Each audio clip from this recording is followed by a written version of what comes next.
My name's Elias. I'm 29, and I got married last Saturday in what was supposed to be the happiest day of my life. The kind of day you look back on when you're old and gray, the kind of day people tell you will fly by in a blur of laughter, love, and family. And for the most part, it was, except for the gaping, empty seats that were meant for the people I loved most. Every time I glanced toward them, I felt that same dull ache in my chest. Here's the part that still makes my stomach turn. Not a single member of my family came. Not my parents. Not my sister. Not even my best friend, Matt, who's been like a brother to me since we were kids. Instead, they all went to my sister's engagement party. Yes, you read that right. My sister, Alina, scheduled her engagement party on the exact same day as my wedding, after knowing my date for 8 months. And my family chose her. It wasn't even subtle. The invites to her party went out 2 months before my wedding, with save the date cards that were practically screaming for attention, gold foil, fancy script, professional photos of her and her fiancé kissing on a rooftop at sunset. Meanwhile, when I sent my invitations, all I got back were short, awkward texts. My mom wrote, "We'll have to see if we can make it work, dear." My dad didn't even respond, just sent me a thumbs up emoji 3 days later. I tried to tell myself I was overthinking it. Alina has always been the favorite, the golden child who could do no wrong. She got the bigger bedroom when we were kids, the car on her 16th birthday, and my parents' constant, unwavering attention. I was used to playing second fiddle, but I thought, naively, that my wedding would be different. 2 weeks before the big day, I called my mom to confirm their travel plans. She hesitated for a long moment before saying, "Eli, about the wedding, your sister's engagement party is the same day. It's going to be difficult for us to attend both." I laughed at first, thinking she was joking. She wasn't. "So you're not coming?" I asked, my voice cracking in a way I hated. "It's just that her future in-laws are flying in from Europe. It's such a rare opportunity to have everyone together," she said, as if that justified skipping my wedding entirely. "Mom, this is my wedding. My one wedding." She sighed, like I was being unreasonable. "You'll understand when you have kids of your own. We just can't be in two places at once." I hung up without saying goodbye. My hands were shaking so badly, I almost dropped the phone. I didn't tell my fiancée, Lila, right away. I didn't want to ruin her excitement. But the next few days were a blur of awkward conversations with family members, each one, regretfully, informing me they couldn't make it. Matt, my best man, called me the night before the wedding and said, "I'm really sorry, man, but Alina's party, it's kind of a big deal. I can't miss it." When the day came, I walked down the aisle with a smile plastered on my face, the kind you wear when you're trying to pretend everything's fine. Lila looked beautiful, like something out of a dream. Our friends filled the room with warmth and laughter, and I did my best to focus on them. But every time my eyes wandered toward the empty section of chairs, my chest tightened. The ceremony went off without a hitch, and for a few blissful moments, I forgot the hurt. It wasn't until the reception, just as we cut the cake, that reality came crashing back. My phone, sitting on the table beside me, lit up with a text from my mom. "We need to talk. Now." Before I could even process it, the screen filled with notifications, call after call. 52 missed calls in less than an hour. My hand froze around the cake knife, the laughter around me blurring into a low hum. Lila noticed the look on my face and whispered, "What's wrong?" I didn't answer right away. I just stared at the phone, my heart pounding, wondering what could possibly be so urgent that my mother, who hadn't shown up to my wedding, was suddenly desperate to reach me. And then the phone buzzed again, this time with a message that made my stomach drop. It was from my cousin Amelia, the one person in my family who occasionally slipped me bits of truth when the rest of them tried to keep me in the dark. Her message read, "You won't believe what's happening here. Call me when you can. But don't tell anyone I told you." That single line was enough to make my pulse quicken. I didn't reply right away. I knew if I did, she might get pulled into whatever storm was brewing. But the pit in my stomach told me it had something to do with Alina's engagement party. I slipped my phone into my pocket, trying not to let it ruin the moment, but my mind wouldn't stop spinning. I barely heard the DJ calling for our first dance. I held Lila close, swaying to the music, yet all I could picture was my parents, my sister, and my so-called best friend all gathered in some lavish hall, sipping champagne and smiling for photos. while I celebrated one of the most important days of my life without them. After the dance, I excused myself for a quick bathroom break and stepped outside into the cool night air. The music from the reception hall muffled behind me. I finally called Amelia. She picked up on the first ring. "Elias, they're talking about you," she blurted, her voice low, like she was hiding in a closet. "They're saying you selfishly planned your wedding to compete with Alina's big day. Your mom's been telling people you did it on purpose." I froze. "What? That's insane. I announced my date months before she even got engaged." "I know," Amelia said quickly, "but they're making it sound like you wanted to upstage her. And get this, your dad's been telling her fiancé's family that you're not very close to the family anymore, so it's understandable that none of them came." My mouth went dry. "They're rewriting the story while it's happening." "That's not all," she continued. "Matt's here. He's been going around saying he couldn't be your best man because you were being difficult about the guest list. Like, he's making it sound like you didn't even want him there." For a moment, I couldn't speak. Matt, the guy I've shared every major milestone with, standing there in my sister's engagement party, trashing me to people I barely know. Amelia hesitated before adding, "And your mom's calling you because, well, I don't know the whole thing, but apparently she needs you to fix something for Alina tonight. She said it's urgent. That's why she's been calling so much." The absurdity of it hit me like a slap. They skipped my wedding to go to my sister's engagement party, and now, in the middle of my reception, they needed me to fix something for her? I wanted to hang up and walk back inside, pretend I'd never heard any of it, but I couldn't shake the anger clawing up my throat. My entire life, this was the pattern. They'd hurt me, make me the villain in their story, and then come to me when they needed something. And I'd always given in, because they were my family. But that night, standing outside in the dark with the faint sound of clinking glasses and laughter from two different celebrations miles apart, I felt something shift. I didn't tell Lila yet. I didn't want to ruin her night with my family's drama, but the weight of it sat heavy in my chest. When I walked back inside, the room was alive with music, friends were dancing, and for a brief moment, I let myself smile.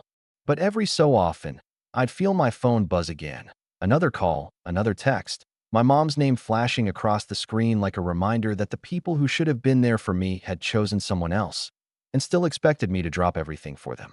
By the time the night ended, I had 68 missed calls, and the last voicemail they left made my hands curl into fists. When Lila and I finally got back to our hotel suite that night, we were exhausted, the kind of tired that comes from smiling for hours while your heart is quietly breaking. I was just about to toss my phone onto the dresser and forget about it until morning when I saw a new text from Amelia. It wasn't a paragraph this time. It was just a photo. I tapped it open, and my stomach turned. There, in crisp, high-definition clarity, was my sister Alina standing at her engagement party, wearing my late grandmother's wedding necklace. It wasn't just any piece of jewelry. It was the one heirloom I'd been promised since I was a teenager. My grandmother had pulled me aside when I was 19, just before she passed, and told me, "Eli, this is for the woman you marry. I want her to wear it on your wedding day." She even wrote it in her will. That necklace had been in a velvet box in my mother's safe for years, and when I asked about it a few months ago, Mom told me, "Oh, it's not in good condition anymore. Best not to use it." Now here it was, glittering around Alina's neck, matching perfectly with her designer dress. And the worst part? In the background of the photo, I saw Matt, my best friend, smiling next to her, holding a glass of champagne. I just sat there, staring at it, my pulse in my ears. Lila noticed my expression. "What is it?" she asked softly. I hesitated. We'd made a pact to keep the day about us, not my family's nonsense. But as I showed her the photo, her jaw tightened. "That's the necklace your grandmother left for you." I nodded. My voice was tight. My mom told me it was damaged. She lied. She gave it to Alina for her engagement party. Lila sank onto the bed, her hands curling in her lap. "Eli, that's not just disrespectful. That's theft." As if on cue, my phone buzzed again, another call from Mom. I let it go to voicemail, but curiosity got the better of me. I put it on speaker. Her voice filled the room, cheerful at first, then sharp. "Elias, I don't know why you're not answering. Alina had a little problem tonight. The caterer overbooked, and we're short on a few things. We need you to call in a favor with that restaurant you know, the one in town.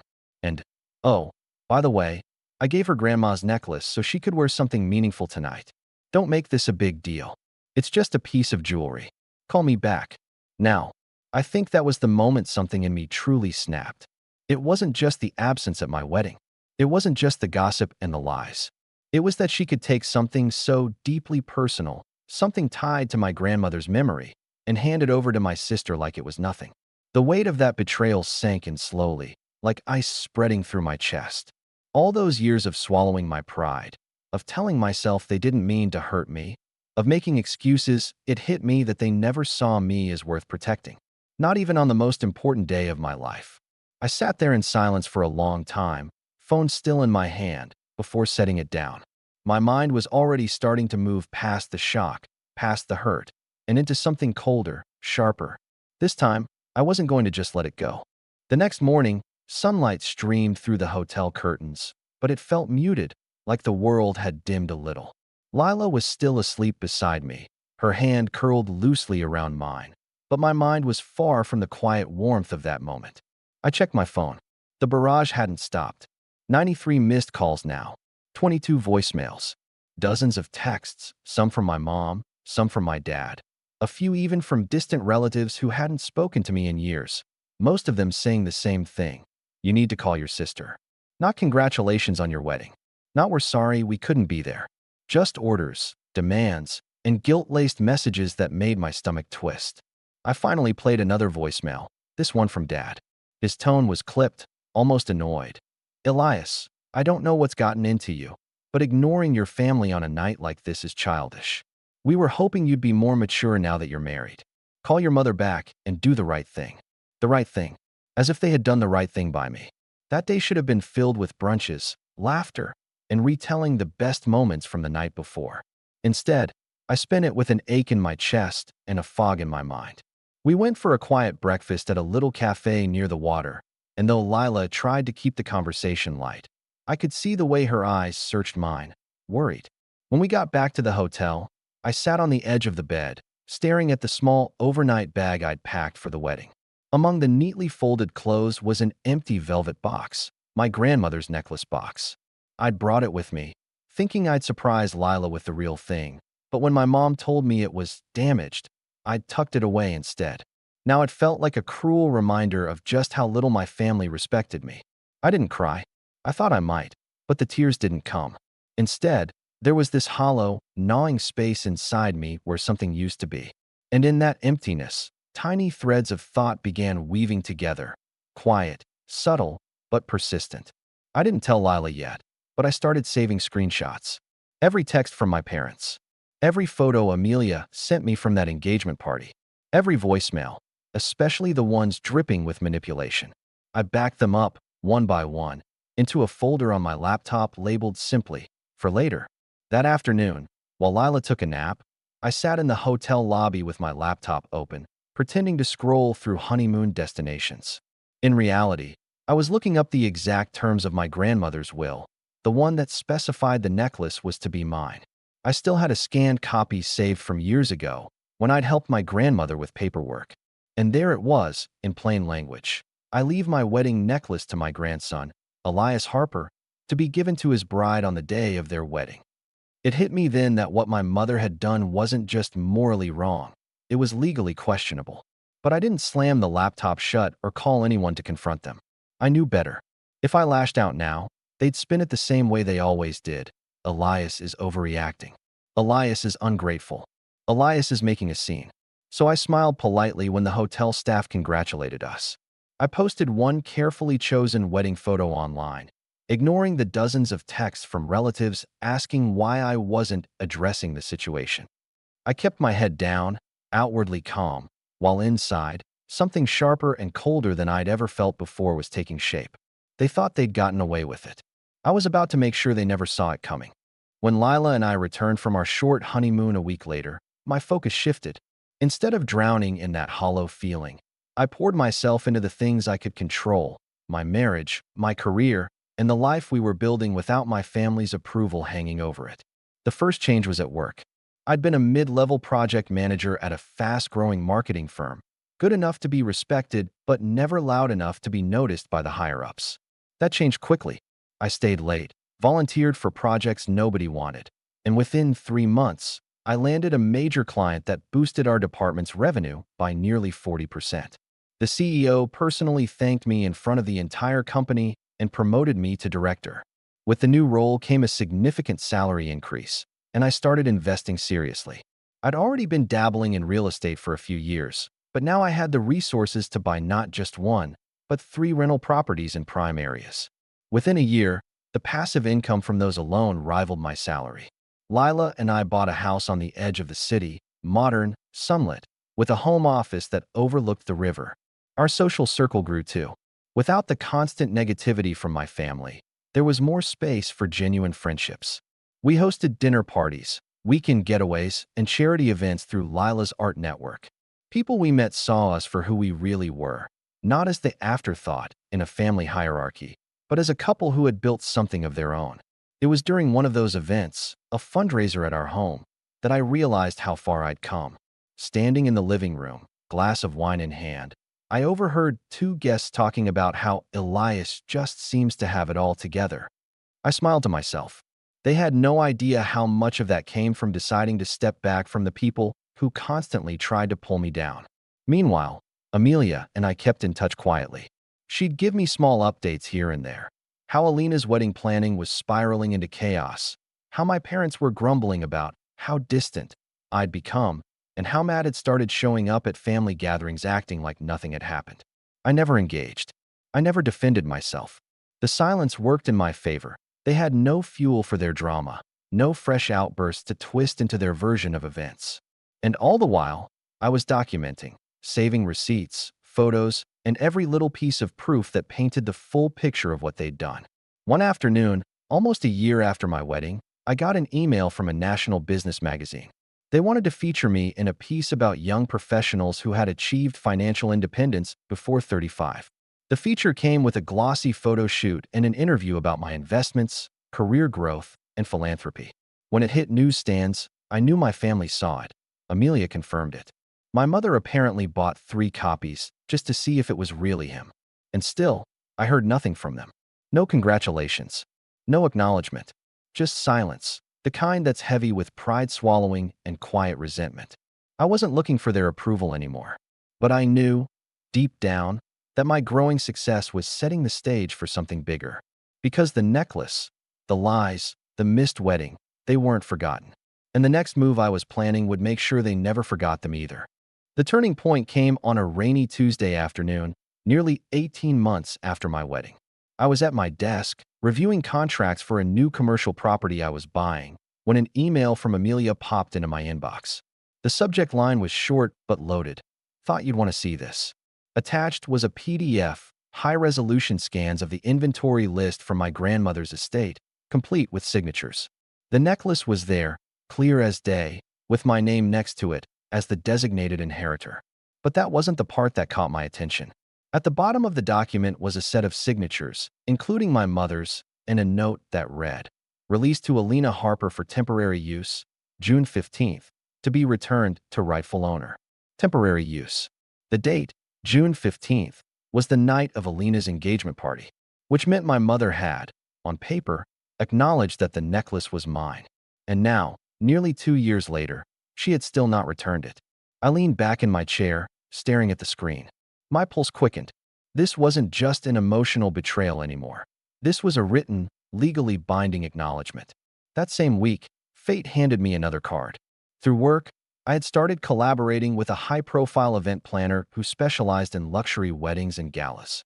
Over coffee one afternoon, she casually mentioned that she had just booked a massive wedding for a client with ridiculous demands. Bride's name is Alina Harper. I kept my expression neutral, but my mind was racing. Alina's wedding was happening in 6 months, and from the sound of it, it was going to be big, lavish, expensive, and very, very public. The planner, not realizing the connection, went on about how the venue was an exclusive estate, the kind you had to book years in advance, and how the bride wanted everything perfect for the family image. Family image. It was almost too perfect. I now had 2 things: undeniable proof the necklace belonged to me, and insider knowledge about the single most important event of my sister's life. And unlike my wedding, her big day was going to be packed with extended family, business connections, and media coverage. I started making quiet moves. I hired a discreet but highly skilled attorney, not to send a lawsuit yet, but to review the will, the signed release document, and every scrap of evidence I had saved since my wedding day. He confirmed what I suspected. I had a strong legal case to reclaim the necklace, and if I wanted to, I could pursue damages for wrongful withholding of inherited property. But I wasn't ready to file anything yet. Timing was everything. I also began attending more networking events in the city, subtly expanding my circle into areas I knew overlapped with my family's. Business leaders they admired, journalists who covered society weddings, even the owner of the estate where Alina's wedding was scheduled to take place. I never mentioned my connection to her. I just made sure I was in the right places, shaking the right hands, making the right impressions. By the time spring rolled around, I wasn't just in a better position than I'd ever been. I was in a position of quiet influence. And the people I was now connected to? They'd be at Alina's wedding. The final piece fell into place when Amelia called one night, her voice low. "Eli, I probably shouldn't be telling you this, but Mom's been bragging about how she's keeping the necklace safe for Alina to wear on her wedding day. She says you don't care about family traditions anymore, so it's better off with her." I thanked Amelia, hung up, and sat in silence for a long moment. The stage was set. The date was locked. The audience was guaranteed. And for the first time in years, I felt the old ache in my chest start to fade, replaced by a calm, steady certainty. When my move came, they wouldn't just lose the necklace. They'd lose the narrative they'd spent their whole lives building. The day of Alina's wedding dawned warm and bright, with the kind of golden light photographers dream about. I woke early, not because I was invited. I wasn't, of course, but because the plan I'd been building for over a year was finally going into motion. I spent the morning in my home office, going over the folder on my desk one last time. Inside were neatly organized documents. My grandmother's will, the signed temporary release, paper with my mother's signature, dated photos of the necklace at Alina's engagement party, and correspondence from my attorney. The last page was the piece de resistance, a formal letter addressed to the wedding's venue owner, the event planner, and, most importantly, Alina herself. It was an official demand for the immediate return of the necklace to its rightful owner, citing legal clauses and including a clear warning about the consequences of noncompliance. The timing was critical. My attorney, a calm, polished man named Vincent, was scheduled to hand-deliver these documents at the venue at precisely 3:15 p.m., just as guests would be arriving and the pre-ceremony photos were beginning. But that was only part of it. In the weeks leading up to this day, I'd quietly tipped off a lifestyle journalist I'd befriended, someone known for covering high society events, but with a knack for sniffing out the drama under the glamour. I didn't tell her everything, just enough to pique her interest, that a certain heirloom necklace being worn today wasn't actually in the bride's possession legally. She'd done her own digging, confirming my name was attached to the inheritance record. She promised nothing, but I knew her type. If something happened at the wedding, she'd be ready. At exactly 3:17, my phone buzzed. It was Vincent. "It's done," he said simply. "And Elias, your sister didn't take it well." Through Amelia, who was texting me under the table from the bridesmaid's suite, I got the play-by-play. Apparently, Vincent's arrival with the documents had caused a ripple through the wedding staff. The event planner read the letter, went pale, and immediately pulled Alina aside. My mother tried to brush it off, saying it was just a misunderstanding. But when Vincent pointed to the signed release and will, the planner quietly reminded them that hosting an event with disputed property could open the venue to liability. Which meant, in no uncertain terms, Alina couldn't walk down the aisle wearing that necklace. Amelia's texts came rapid fire. She's screaming at Mom in the dressing room. Matt's trying to calm her down, but she just threw a hairbrush at him. "Oh my, they're taking the necklace off right now." And then, the one that made me lean back in my chair, satisfied. The photographer just packed up the jewelry shots. She's in tears. I didn't post anything. I didn't gloat. I simply waited. By 6 p.m., the first whispers had already started circulating online. Grainy photos of a tense-looking bride without her signature piece, accompanied by vague captions about last-minute changes and family disagreements. The journalist I'd tipped off posted a short but loaded article the next morning. The missing heirloom, the quiet drama behind yesterday's lavish Harper wedding. The article didn't paint me as a villain. It didn't have to.